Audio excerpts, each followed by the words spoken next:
الرحیم السلام علیکم۔ اردو برائے جماعت داہم، سبق کا نام پرستان کی شہزادی۔ اس سبق کو پڑھنے کے بعد آپ اس قابل ہو سکیں گے کہ اردو کی معروف داستانوں کے متعلق جان لیں گے، اشرف صبوحی کے دلکش اسلوب بیان سے آگاہی حاصل ہوگی، زمانی الفاظ کیا ہیں ان کے متعلق جان لیں گے اور تشبیہ کیا ہے جان لیں گے۔ آج کے سبق میں ہم کیا کیا سیکھیں گے؟ صنف کا تعارف، داستان گوئی کیا ہے، اردو کی قدیم داستانیں، مصنف کا تعارف، اقتباسات کی تشریح، مشقی سوالات کا حل۔ سبق پرستان کی شہزادی دراصل ایک کہانی ہے جو آپ بیتی میں لکھی گئی ہے۔ آپ بیتی ایک دلچسپ صنف ہے جسے پڑھ کر ہم دوسروں کی زندگی سے سبق سیکھتے ہیں اور ان کے تجربات سے فائدہ اٹھاتے ہیں۔ آپ بیتی کسے کہتے ہیں؟ خود پر بیتے ہوئے حالات کے ذکر کو آپ بیتی کہتے ہیں۔ یہ کہانی آپ کے لیے اشرف صبوحی نے لکھی ہے۔ داستان گوئی کیا ہے اور اردو کی قدیم داستانیں کون کون سی ہیں؟ داستان گوئی ایک فن ہے جس میں داستان کو لوگوں کے سامنے سنایا جاتا ہے۔ اس فن کا تعلق 13ویں صدی سے ہے۔ اس میں کہانی کو ممکن حد تک طول دیا جاتا ہے۔ ان قصوں کی بنیاد خیال آرائی پر ہوتی ہے۔ 16ویں صدی میں یہ فن ختم ہو گیا۔ 2005 میں اس کا دوبارہ احیاء کیا گیا۔ داستان کے اولین نمونوں میں داستان امیر حمزہ شامل ہیں۔ اردو کی قدیم داستانیں کون سی ہیں؟ قصہ مہر افروز، داستان امیر حمزہ، بوستان خیال، باغ و بہار، فسانہ عجائب۔ اس سبق کو لکھنے والے ہیں اشرف صبوحی۔ تو اب ہم مصنف کا تعارف پڑھ لیتے ہیں۔ اشرف صبوحی کا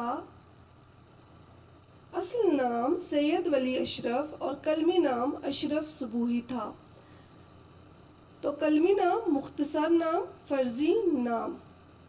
آپ دہلی میں پیدا ہوئے۔ اشرف صبوحی ادیب تھے۔ اردو زبان خصوصاً دہلی کے مختلف طبقوں کی بول چال اور وہاں کے روزمرہ اور محاورے پر پوری گرفت رکھتے تھے۔ انہوں نے بچوں کے لیے کہانیاں لکھیں۔ ان کی تصانیف میں دلی کی چند عجیب ہستیاں، جھروکے، سلمیٰ اور بن بازی دیوی شامل ہیں۔ اشرف صبوحی نے انگریزی کتابوں کا اردو ترجمہ بھی کیا۔ اشرف صبوحی کی ادبی خدمات: صبوحی صاحب نے ریڈیو کے لیے تقاریر کے علاوہ ڈرامے، فیچر، عورتوں کے پروگرام، بچوں کی کہانیاں اور بچوں کے ڈرامے بھی لکھے ہیں جن کا سلسلہ پاکستان پہنچنے کے بعد تک جاری رہا۔ 1940 میں ساکی میں شائع شدہ افسانہ شوہر پرست بیوی پر آپ کو انعام ملا۔ اقتباس کی تشریح: عبارت نمبر 1 جو کہ آپ کے درسی کتاب کے صفحہ نمبر 29 پر موجود ہے۔ عبارت شروع ہو رہی ہے: سنا ہے کہ یہ نہایت شریف گھرانے کی بیٹی تھیں۔ مرہٹہ گردی میں ان کا خاندان تباہ ہو گیا۔ یہاں سے لے کر بنے ہوئے زمانے میں بگڑنے کا خیال بھی نہیں آتا۔ اس عبارت کا سیاق و سباق کچھ اس طرح ہے: کسی زمانے میں سیدانی بی کی بہت شہرت تھی۔ وہ ایک ہنرمند خاتون تھیں۔ ان کے ہاتھ میں بہت صفائی تھی۔ زیادہ تر عمرہ ان سے کپڑے سلواتے تھے۔ سیدانی بھی اس کے بدلے خوب انعام پاتی تھیں، مگر آپ نے اس انعام کو سنبھال کر نہ رکھا۔ بڑھاپے میں تنگ دستی آ گئی تو پڑوس میں رہنے والے ایک میر صاحب کی بیوی نے ترس کھا کر انہیں اپنے پاس رکھ لیا۔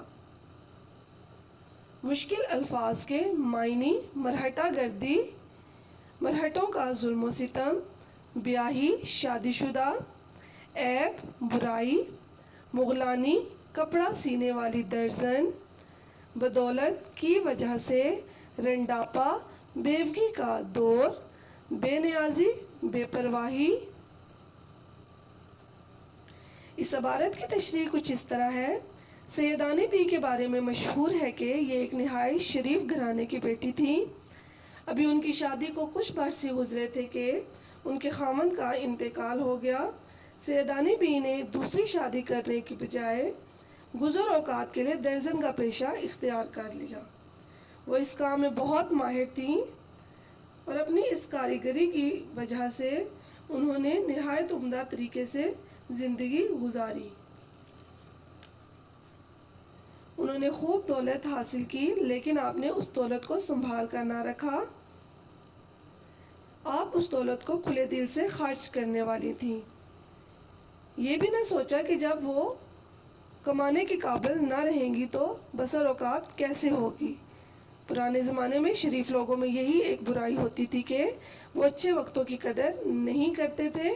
وہ اللہ تعالیٰ کی بے نیازی کو بھول جاتے تھے اور اچھے زمانے میں کبھی یہ خیال نہیں آتا تھا کہ مشکل دنوں میں کیسے گزر بسر ہوگی۔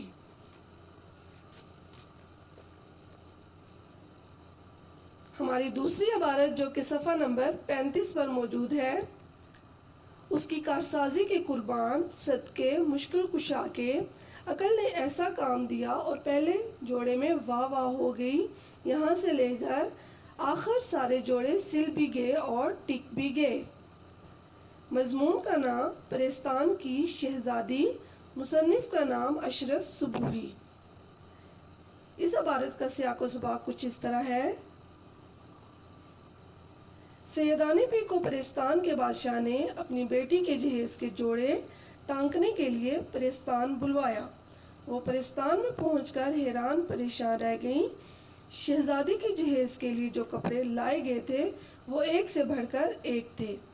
جب سیدانی بی نے کہا کہ میں آج رات آرام کروں گی اور کل صبح کام شروع کروں گی، تو پرستان کی ملکہ نے کہا کہ پرستان میں دن رات کا کوئی تصور نہیں، یہاں سارا وقت موسم ایک سا رہتا ہے۔ تب سیدانی بی نے محسوس کیا کہ نہ تو ان کی آنکھوں میں نیند ہے اور نہ ہی کسی قسم کی تھکاوٹ۔ وہ اسی وقت کام میں مصروف ہو گئیں۔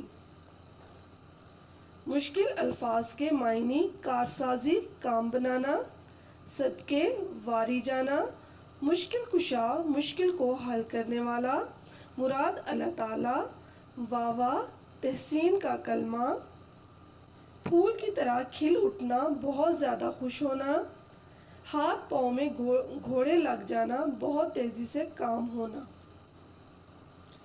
عبارت کی تشریح: اس پیراگراف میں بتایا گیا ہے کہ اللہ تعالیٰ سب کے کام بنانے والا ہے۔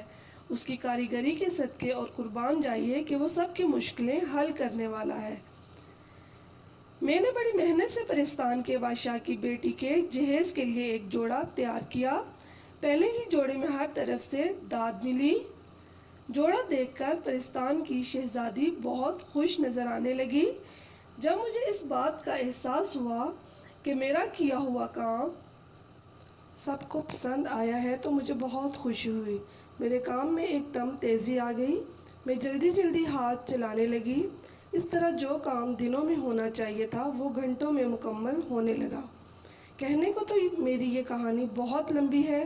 جس کام کی لگن انسان کے دل میں سما جائے وہ اسے پایۂ تکمیل تک پہنچا کر ہی دم لیتا ہے۔ مسلسل محنت ہی کامیابی کی کنجی ہے۔ میری محنت بھی رنگ لائی۔ آخر کار شہزادی کے جہیز کے سارے جوڑے سل گئے اور انہیں ٹانک بھی دیا گیا۔ اب ہم آتے ہیں سبق کے خلاصے کی طرف کہ اس سبق میں کیا اہم چیزیں بتائی گئی ہیں۔ تو سیدانی بی کون تھیں؟ سیدانی بی کا تعلق ایک نہایت شریف گھرانے سے تھا۔ خاوند کے انتقال کے بعد انہوں نے مغلانی کا پیشہ اختیار کیا۔ ان کی وجہ شہرت کیا تھی؟ مغلانی بی نہایت اچھے کپڑے سلائی کرتی تھیں اور عمرہ آپ سے ہی کپڑے سلائی کروایا کرتے تھے۔ آپ نے خوب کمایا، ہزاروں روپے انعام میں لیے، مگر رکھنا نہ جانا، آپ نے ان پیسوں کو سنبھال کر نہ رکھا۔ میر صاحب سے ان کا کیا تعلق تھا؟ خاوند کے انتقال کے بعد جب سیدانی بی نے مغلانی کا پیشہ اختیار کیا تو انہوں نے خوب دولت کمائی۔ میر صاحب سیدانی بی کے پڑوس میں رہتے تھے۔ سیدانی بی نے لیکن اس دولت کو سنبھال کر نہ رکھا۔ سیدانی بی جب بڑھاپے میں تنگ دست ہو گئیں تو میر صاحب کی بیگم سیدانی بی پر ترس کھا کر ان کو اپنے گھر لے آئیں۔ سیدانی بی نہایت خوددار عورت تھیں۔ انہوں نے مفت میں میر صاحب کے گھر رہنا پسند نہ کیا۔ وہ میر صاحب کے بچوں کو قرآن پڑھا دیا کرتی تھیں اور فارغ اوقات میں میر صاحب کی بیوی کا کام میں ہاتھ بٹا دیتی تھیں۔ سیدانی بی پرستان کیوں گئی تھیں؟ سیدانی بی اپنی مرضی سے پرستان نہ گئی تھیں، بلکہ ایک دن ہوا اس طرح کہ ایک جن نما انسان جو ہے وہ پالکی لے کر آیا اور سیدانی بی کو اس پالکی میں بٹھا کر اپنے محل لے گیا۔ سیدانی بی جو تھی وہ بہت زیادہ حیران ہوئی اور سیدانی بی کو وہاں جا کر پتہ لگا کہ پرستان کے بادشاہ اور ان کی بیگم نے ان کو اپنی بیٹی کے کپڑے سلائی کرنے کے لیے پرستان بلایا تھا۔ پرستان کا ماحول کیسا تھا؟ وہاں ایک بہت خوبصورت محل تھا۔ محل کے اندر ہزاروں پریاں تھیں۔ ایک باغ تھا جس کا ہر درخت سونے، چاندی اور زمرد کا تھا۔ نمگیرے کے نیچے یاقوت کے تخت پر بادشاہ بیگم اور ایک 14-15 برس کی لڑکی بیٹھی ہوئی تھی۔ ان کی پوشاکیں بہت خوبصورت تھیں۔ میں دل میں بہت خوش ہوئی کہ یہ لوگ مسلمان ہیں، جب انہوں نے بتایا کہ وہ سیدوں کی بہت زیادہ عزت کرتے ہیں۔ پرستان کی ایک خاص بات یہ تھی کہ جس پھل کو توڑ کر منہ میں رکھو اور جس کھانے کا خیال دل میں لاؤ وہی مزہ آتا ہے۔ توڑے ہوئے پھل کی جگہ فوراً نیا پھل نکل آتا۔ پانی کا خیال کیا تو یاقوت کا گلاس خود بخود منہ سے آ کر لگ گیا۔ گھر پہنچ کر سیدانی بی کیوں حیران ہوئی؟ سیدانی بی کے خیال میں انہوں نے پرستان میں کئی مہینے گزار دیے تھے، لیکن جب گھر پہنچی تو دیکھا کہ بونڈ پلاؤ جیسا چھوڑ گئی تھی ویسا ہی ہے، چاولوں پر ابھی دم بھی نہیں آیا تھا۔ بڑی بی نے کہا، اتنی جلدی واپس آ گئیں؟ میں نے دل میں کہا، پرستان میں معلوم نہیں کتنے مہینے لگ گئے اور یہاں ابھی چاولوں کو دم بھی نہیں آیا۔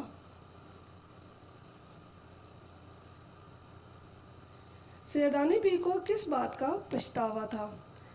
سیدانی بی کو انعام کے طور پر بادشاہ نے ہیرے جواہرات سے نوازا تھا، لیکن سیدانی بی ان کو کنکر سمجھ کر زمین پر پھینکتی رہیں۔ گھر آ کر معلوم ہوا کہ یہ تو ہیرے جواہرات تھے اور چند ایک ہی باقی رہ گئے تھے۔ یہ تو تھا سبق کا خلاصہ۔ امید ہے آپ کو اسے سن کر سبق کو سمجھنے میں کوئی دقت درپیش نہیں آئے گی۔ اب ہم آتے ہیں مشقی سوالات کے حل کی طرف۔ سیدانی بی نے گزر اوقات کے لیے کون سا پیشہ اختیار کیا؟ تو سیدانی بی جوانی ہی میں بیوہ ہو گئی تھیں۔ اس زمانے میں عورتوں کے لیے دوسری شادی کرنا معیوب خیال کیا جاتا تھا، اس لیے سیدانی بی نے اپنی گزر بسر کے لیے مغلانی یعنی درزن کا پیشہ اختیار کیا۔ میر صاحب اور ان کی بیوی سیدانی بی کی کس بات پر بہت زیادہ خوش تھے؟ میر صاحب اور اس کی بیوی اس لیے خوش تھے کہ سیدانی بی ان کے بچوں کو قرآن مجید پڑھاتی، نصیحتیں کیا کرتی تھی، دوپہر کو سینہ پرونا اور کاٹنا سکھاتی، شام کو بچی خانے میں جا کر کھانا پکانے کی ترکیبیں بتاتی۔ دونوں میاں بیوی خوش تھے کہ ایسی شریف اور نماز روزے کی پابند ہنرمند استانی صرف روٹیوں کے عوض کہاں میسر آتی ہیں۔ پرستان کے بادشاہ نے سیدانی بی کو کس کام کے لیے بلوایا تھا؟ پرستان کے بادشاہ نے سیدانی بی کو اپنی بیٹی کے جہیز کے کپڑے ٹانکنے کے لیے بلوایا تھا۔ بادشاہ بیگم کا اصلی نام کیا تھا؟ بادشاہ بیگم کا اصلی نام زمرد پری تھا۔ پرستان کے پھلوں کی خاص بات کیا تھی؟ پرستان کے پھلوں میں خاص بات یہ تھی کہ کوئی بھی پھل توڑ کر منہ میں رکھا جائے اور جس کھانے کا خیال دل میں لایا جائے ویسا ہی ذائقہ اس پھل کا آتا تھا، اور دوسری خاص بات یہ تھی کہ اگر کوئی ایک پھل توڑا جائے تو فوراً اس کی جگہ دوسرا پھل نکل آتا تھا۔ سبق میں موجود باقی سوالات آپ نے خود حل کرنے ہیں مشقی سوالات کے حل میں، تو آپ کو بتا دیے گئے ہیں۔ اس میں محاورات کا جملوں میں استعمال، خالی جگہ پر کیجئے، کالم ملائیں، یہ آپ نے خود حل کرنا ہے۔ اگر آپ کو کوئی چیز سمجھ میں نہ آئے تو آپ مجھ سے پوچھ سکتے ہیں۔ ذو معنی الفاظ کون سے ہیں؟ ایسے الفاظ کا املا تو ایک ہی سا ہوتا ہے لیکن ان کے دو معنی ہوتے ہیں، اور ان میں سے بعض اوقات ایک معنی میں مذکر اور دوسرے معنوں میں مونس ہوتا ہے۔ کہ ذو معنی الفاظ کا املا تو ایک ہوتا ہے لیکن ان کے معنی ایک دوسرے سے مختلف ہوتے ہیں، جیسے کہ آب اور آب، ایک آب ہوتا ہے پانی اور ایک آب ہوتا ہے چمک۔ کان اور کان دونوں لکھنے میں ایک جیسے ہیں لیکن ان کے معنی مختلف ہیں، ایک کان ہوتا ہے معدنیات نکلنے کی جگہ اور دوسرا کان جسم کا عضو۔ تھان اور تھان، ایک تھان ہوتا ہے کپڑے کا گٹھا اور ایک تھان ہوتا ہے گھوڑا باندھنے کی جگہ۔ چاہ اور چاہ، ایک چاہ ہوتا ہے چاہت اور ایک چاہ ہوتا ہے کنواں۔ پیارے طلبہ، یہ تو تھے ذو معنی الفاظ۔ تشبیہ کیا ہے؟ علم بیان کی اصطلاح میں کسی چیز کو خاص وصف کی وجہ سے کسی دوسری چیز کی مانند قرار دینا تشبیہ کہلاتا ہے۔ جیسے پانی برف کی طرح ٹھنڈا ہے، صہیب شیر کی مانند دلیر ہے۔ تو پیارے طلبہ، یہاں پہ پانی کی ٹھنڈک کو کس چیز سے تشبیہ دی گئی ہے؟ برف کی طرح، اور صہیب شیر کی مانند دلیر ہے، تو صہیب کی بہادری کو شیر کی بہادری سے تشبیہ دی جا رہی ہے۔ یہ تو تھا ہمارا آج کا سبق، امید ہے آپ سب سمجھ گئے ہوں گے۔ کلمہ کی اقسام ہم نے پچھلے سبق میں جو ہے حصہ گرامر میں سے ہم کلمہ کی اقسام پڑھیں گے۔ تو کلمہ کی 3 اقسام ہیں، اسم، فعل اور حرف۔ پہلے ہم نے پڑھا تھا لفظ کی اقسام، کلمہ اور محمل۔ آج ہم اسم کی اقسام پڑھیں گے، کلمہ کی اقسام پڑھیں گے، اسم، فعل اور حرف۔ اس کلمہ کی کتنی اقسام ہیں؟ 3 اقسام ہیں، اسم، فعل اور حرف۔ اسم کسی خاص شخص، جگہ یا چیز کے نام کو ہم اسم کہتے ہیں۔ فعل کسی کام کا کرنا، ہونا یا سہنا فعل کہلاتا ہے، اور حرف اسموں اور فعلوں کو ملانے کے لیے استعمال کیا جاتا ہے۔ پیارے طلبہ، یہ تو تھا ہمارا آج کا سبق، امید ہے آپ سب سمجھ گئے ہوں گے۔ اگر پھر بھی آپ کو کوئی دقت درپیش ہو تو آپ مجھ سے دوبارہ پوچھ سکتے ہیں۔ گھر کا کام ہے سبق کی بلند خوانی، مشکل الفاظ کے معنی آپ نے لکھنے ہیں، مشقی سوالات کا حل، کلمہ کی اقسام قواعد و انشاء سے آپ نے یاد کرنی ہے۔ امید ہے آپ سب سمجھ گئے ہوں گے۔ شکریہ، اللہ حافظ، خدا آپ کا حامی و ناصر ہو۔